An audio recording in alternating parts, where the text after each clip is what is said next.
Antes de darle la palabra a nuestro invitado del día de hoy, le recuerdo que se llama Andrés González, experto en energías renovables.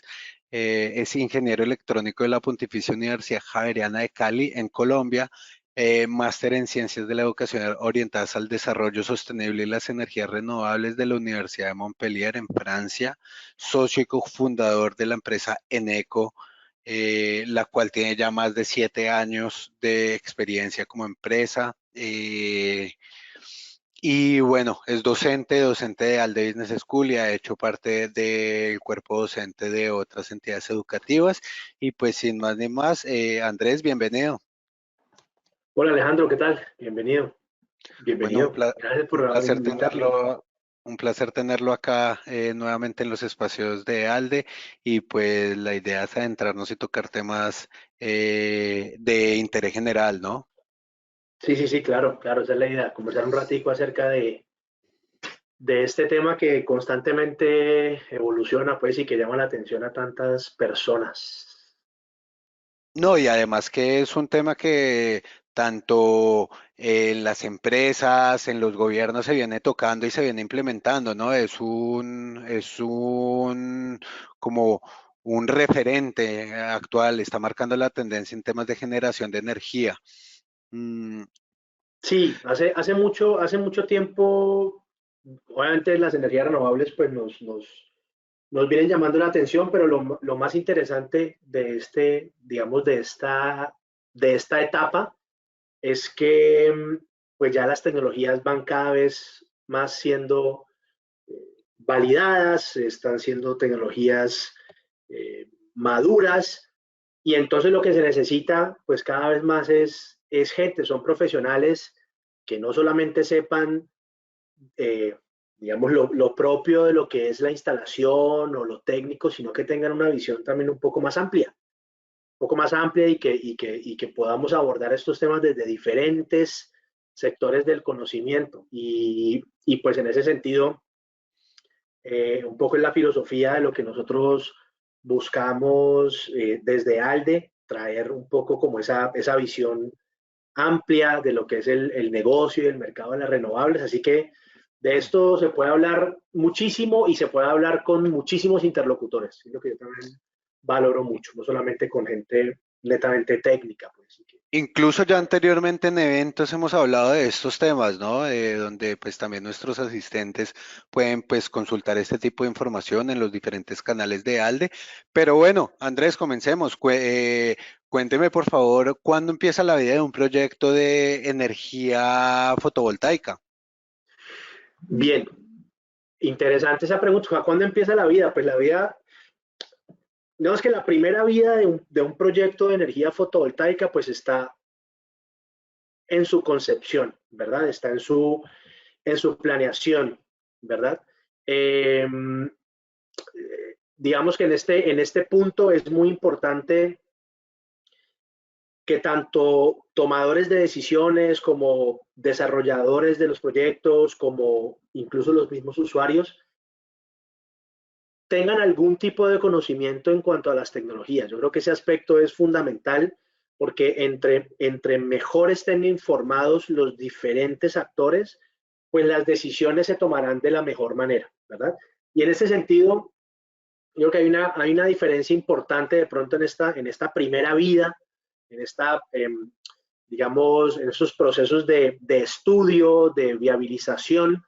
Hay una diferencia de pronto importante entre los rangos de los proyectos, ¿verdad? Es decir, en esta etapa se diferencian mucho los proyectos que son a gran escala, ¿verdad? Esos proyectos que están pensados para generar energía renovable, pero a gran escala para atender no a un cliente puntual, sino a toda la matriz energética de un país, y los proyectos que son a pequeña escala o que se llaman de autoconsumo, es decir, son proyectos que tienen un usuario final definido. Entonces, en esta primera vida hay como dos diferencias importantes y es básicamente como llamémoslo así, como los permisos previos que se necesitan. Hay que pensar que los proyectos grandotes fundamentalmente van a ocupar un terreno que antes no estaba ocupada. Entonces, pensemos en una granja fotovoltaica, va a ocupar un terreno, una extensión de tierra que antes no tenía nada, tiene pues animales, fauna, flora, o lo mismo un parque eólico. Entonces, en ese sentido, una de las grandes diferencias entre los proyectos grandes o pequeños, llamémoslo de esa manera, son los permisos, ¿verdad? Digamos, los permisos, en este caso, ambientales. Entonces, por ejemplo, los sistemas grandes necesitan unos permisos ambientales, unas licencias, evaluar los impactos ambientales que pueda tener. Y eso es una gran diferencia entre un rango y el otro, porque los proyectos de autoconsumo pues están pensados para ocupar un espacio que ya existe, por así decirlo, ya sea un techo en una industria o en una casa o en unas oficinas, pero usualmente es pensando en ocupar algo que ya existe, ¿verdad? Y entonces en este orden de ideas, pues es muy importante que los profesionales que se involucren, considero yo, y consideramos desde el equipo docente del Máster en Energías Renovables de ALDE, pues que no está de más que los involucrados estén, digamos, con un criterio fundamentado, ¿verdad? Igual hay muchas variantes de esto, por ejemplo, lo que te menciono de la ocupación de terrenos que antes no estaban ocupados en los casos de grandes proyectos, incluso ya tienen unas variantes interesantes. Hay una línea, por ejemplo, en proyectos de energía fotovoltaica que se llama agrovoltaica.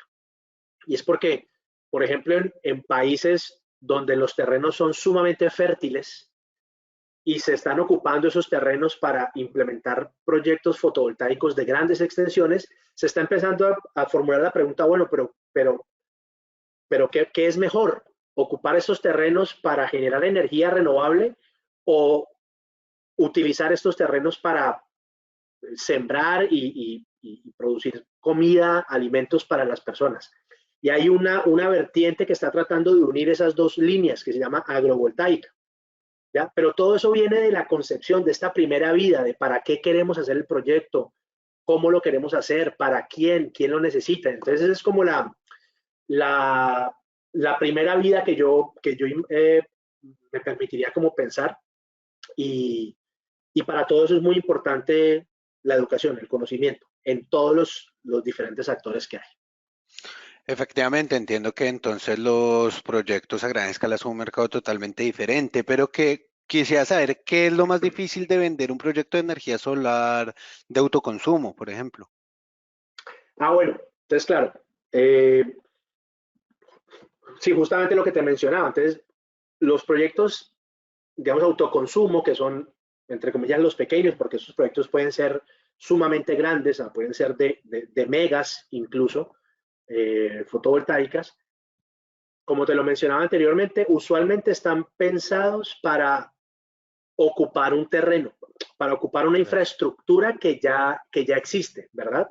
Sí. O para ocupar un terreno dentro de una infraestructura que ya existe. Usualmente los sistemas de autoconsumo, pues como te lo mencionaba anteriormente, buscan atender un cliente en particular de ya, un cliente en particular, ¿verdad?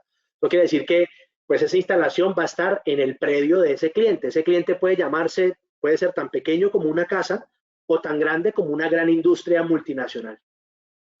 Pero lo que ocurre usualmente, algunos de los aspectos que vuelven un poquito, no difícil, pero un reto para este tipo de proyectos, y más que todo en Latinoamérica, es que a veces el cliente no conoce mucho lo que tiene, por ejemplo. Entonces ocurre mucho que una industria, puede ser una industria mediana o pequeña, o incluso en industrias grandes puede ocurrir, que las empresas están interesadas en un sistema fotovoltaico de autoconsumo por directrices de la multinacional o por objetivos específicos de sostenibilidad. Pero, por ejemplo, el tomador de decisión no sabe lo que quiere. No porque tenga que ser experto en la tecnología, pero por lo menos no tiene el conocimiento de, ok, los proyectos se pueden adquirir de manera directa, invirtiendo el dinero o apalancándose con la banca, o mediante un contrato de compra y venta de energía que no involucra una inversión, por ejemplo. Cuando ese conocimiento no existe por parte del tomador de decisiones, pues el abanico queda muy abierto y entonces los procesos se vuelven muy, de pronto, tediosos o de muy larga toma de decisión. Eso es un aspecto que vuelve complicado o que representa un reto. Ese aspecto cada vez más se está mejorando porque los tomadores de decisiones, por ejemplo, están involucrándose en programas académicos como el que ofrecemos nosotros en EALDE, que es un programa que está pensado en proporcionar herramientas a diferentes actores, no solamente al que va a comprar el proyecto, no solamente para quien va a diseñar y a construir el proyecto, sino para muchísimos más actores. Pero entonces esa barrera afortunadamente se está como menguando un poco más. Por otro lado, aparte de ese no tener muy claro qué quiero o qué es lo que necesito o qué es lo que me favorece mejor, más como usuario, la información acerca de la infraestructura que tiene ese cliente a veces también es difícil de conseguir. Pongámoslo en un caso muy particular. Usualmente esos proyectos van en techos. Entonces, lo primero que hay que saber es ese techo, cómo está, si ese techo es suficientemente fuerte estructuralmente para soportar un peso extra o no, si las tejas que tiene son suficientemente sólidas como para aguantar ese peso. Aspectos muy, digamos, muy importantes para viabilizar estos proyectos. En ocasiones no se sabe, el interlocutor no tiene conocimiento, son bodegas de pronto muy viejas o cosas por el estilo, y eso vuelve un poco difícil de pronto la toma de decisión, ¿verdad?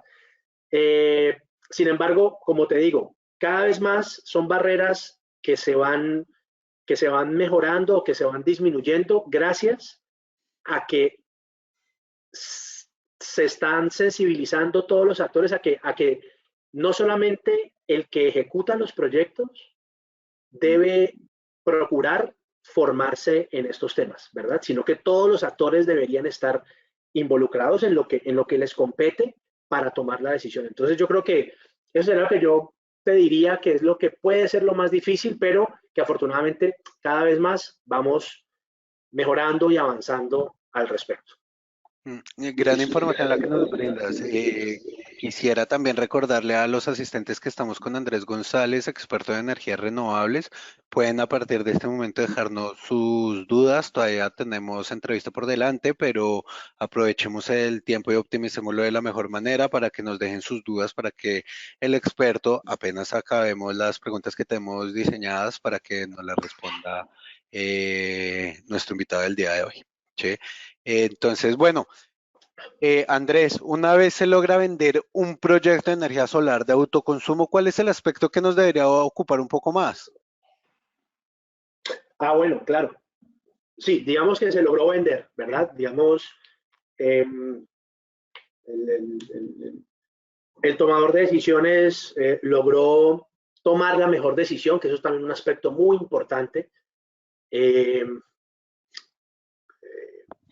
es un fenómeno que ocurre mayormente, ocurre en todo el mundo, pero dependiendo del país se puede aumentar o disminuir esto, y es que obviamente, independiente de los procesos muy bien estructurados que ya pueden existir en compras y en adquisiciones por las organizaciones, usualmente la decisión se va por la inversión inicial, ¿verdad? Es decir, cuánto hay que invertir para obtener ese proyecto. Y entonces, muchas veces, dependiendo del desarrollo de los mercados, pues cuando hay tanta competencia, pues entonces empieza el tema de la oferta y la demanda. Yo te ofrezco algo un poco más barato, con menos inversión, toda la cosa. Todo orientado y todo pensado en cerrar el contrato y construir el proyecto y energizarlo de manera correcta. Sin embargo, eso es un hito importante en estos proyectos, pero si lo pensamos de alguna manera, es tal vez la parte que en el tiempo es la más corta de todas, de estos proyectos, porque después de eso, particularmente en la tecnología fotovoltaica, nos quedan 30 años como mínimo por delante. O sea, estos proyectos están pensados para que funcionen durante 30 años. Es más, algunos de los equipos constitutivos de estos proyectos tienen garantías que van hasta los 25 años. O sea, por contrato, por ficha técnica, estos proyectos van para largo. Entonces, una vez, obviamente es muy importante tener el criterio suficiente para tomar la decisión a que quien me vaya a construir el proyecto sea el idóneo, sea una empresa responsable, con conocimiento de las leyes locales, de las normas, del contexto, eso es muy importante, y que se construya bien. Pero después, lo que viene después, la operación y el mantenimiento es algo muy importante. En algún momento, o digamos uno de los aspectos importantes, por así decirlo, comerciales de la tecnología fotovoltaica es que requieren muy poco mantenimiento. Claro, si lo comparamos con otro tipo de tecnología. La tecnología fotovoltaica no tiene cosas que se muevan, no necesita engrasar nada, son cosas que son estáticas. Entonces, ese concepto de que el mantenimiento y la operación, digamos que era relativamente barato respecto al CAPEX, empezó a tergiversar un poquito como la idea. Y entonces en algunos momentos incluso se pensaba, eso es tan fácil de hacer que incluso usted mismo lo puede hacer. Es decir, usted como industria compre un sistema fotovoltaico y solamente preocúpese por comprarlo, porque ya después eso es solamente limpiarlo y ya está. Y limpiar, limpia cualquiera. Pero claro, con el desarrollo de la tecnología, con el paso del tiempo, cada año que pasa es un año más que tienen los proyectos que hemos instalado anteriormente. Cada vez más nos damos cuenta de esa importancia, de que una cosa es construirlo, energizarlo, pero otra cosa casi tan importante es operarlo y mantenerlo. Y ahí entonces de nuevo se abre otra vez el abanico, otras oportunidades. Ya pueden ser las mismas empresas que desarrollan y que construyen quienes hagan la operación y el mantenimiento de estas plantas, o pueden ser otras. No necesariamente tiene que ser el mismo, ¿verdad? Entonces ahí hay un aspecto bastante importante y digamos, pensar en que la operación y el mantenimiento de estos proyectos es la parte más larga, de pronto en el tiempo de estas tecnologías, y que involucra incluso profesionales de otro tipo, ya que tengan unas capacidades diferentes a las de la ejecución de un proyecto para lograr terminar su construcción y energizarlo. Entonces, también yo creo que es muy importante eso y obviamente pues es uno de los aspectos que, que tocamos durante el desarrollo del máster en energías renovables de ALDE y es, digamos, esos aspectos fundamentales, esos hitos, esas variables sensibles que tenemos que tener en cuenta, porque incluso hacen parte de las proyecciones financieras, de los resultados que esperamos obtener con los proyectos que logramos implementar. Y sí, yo creo que eso es como lo que debería ocupar una vez vendido, ok, que se construya bien, pero ahí no termina todo. Pensar en que de ahí todavía nos queda un tiempo importante por delante. Efectivamente, Andrés, acaba de tocar un tema supremamente importante y es esa planeación, ¿no? Pero también mencionó un después, ¿no? ¿Qué herramientas actualmente existen para abordar ese después del que estamos hablando? Claro. Entonces, lo que te decía anteriormente es incluso la puerta que se abre para nuevos profesionales, para nuevas propuestas. Por ejemplo,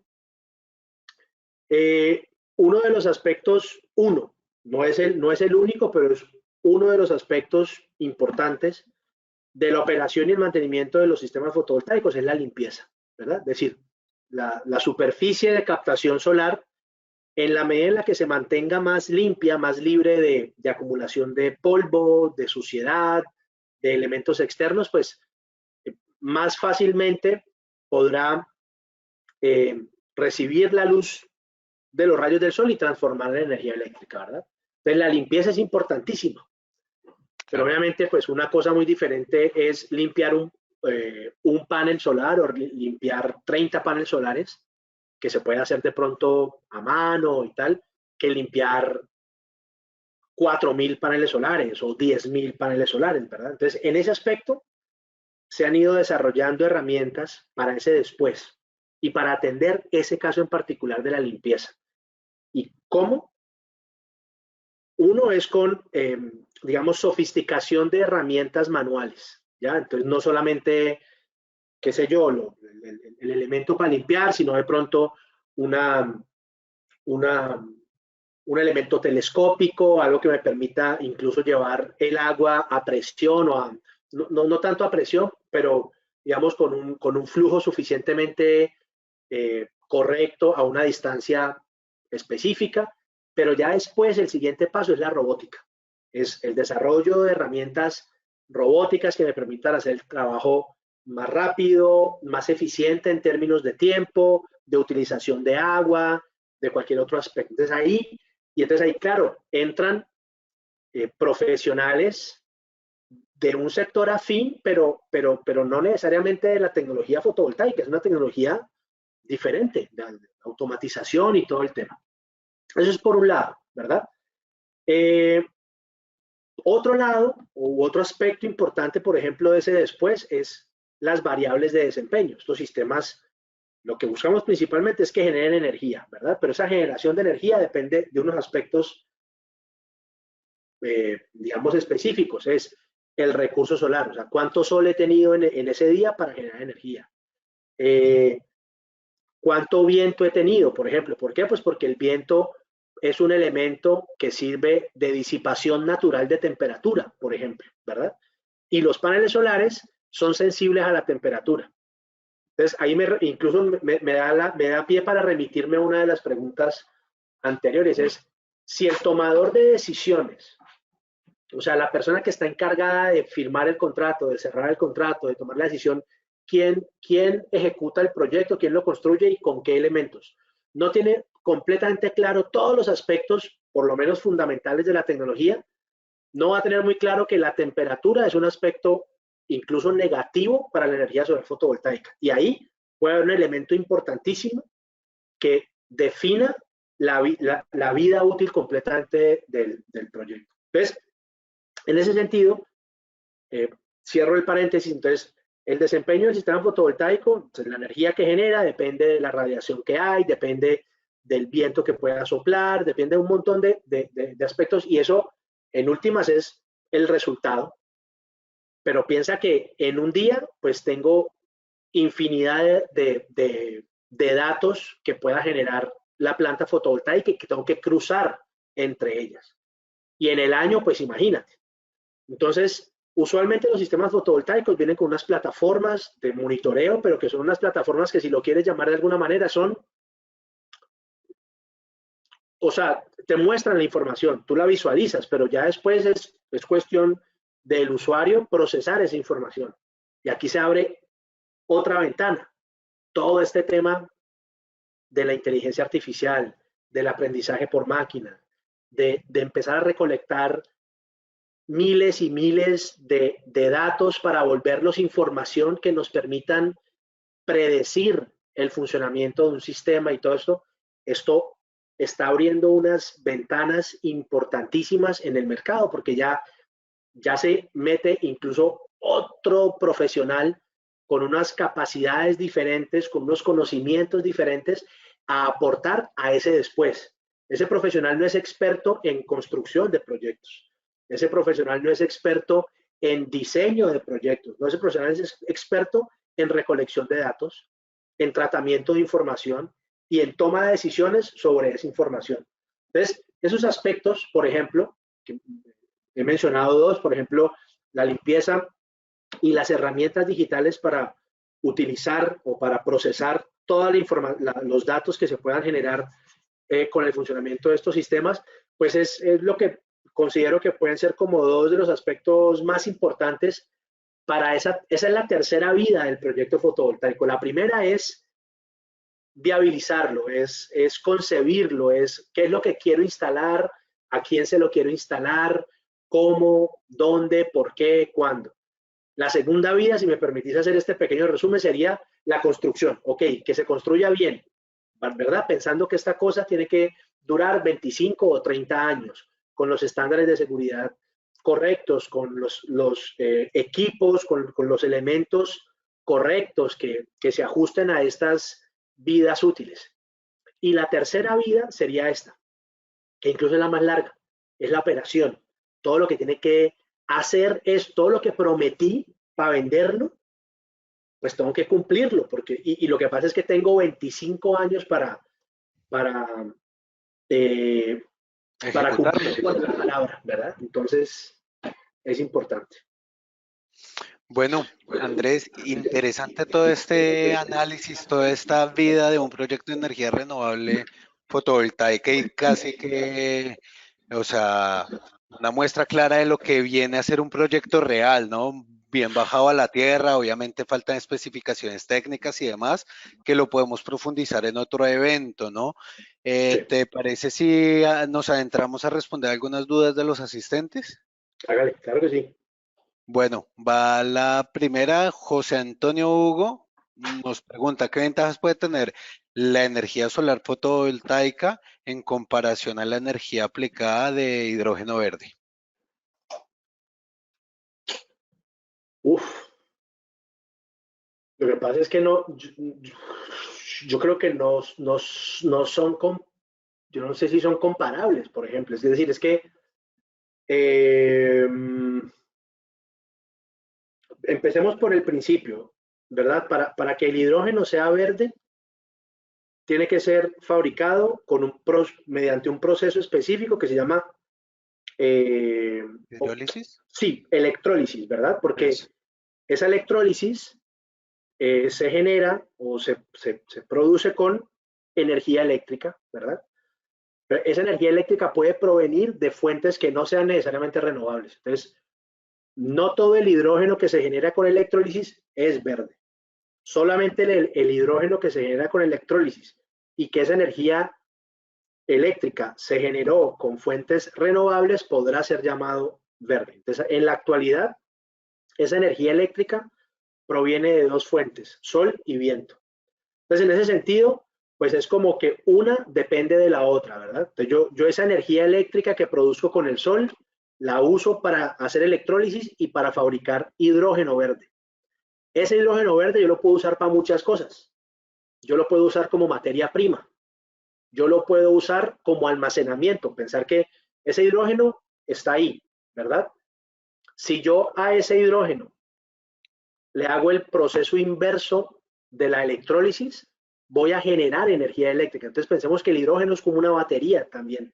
Es como un proceso de una alternativa de almacenamiento de energía, ¿verdad?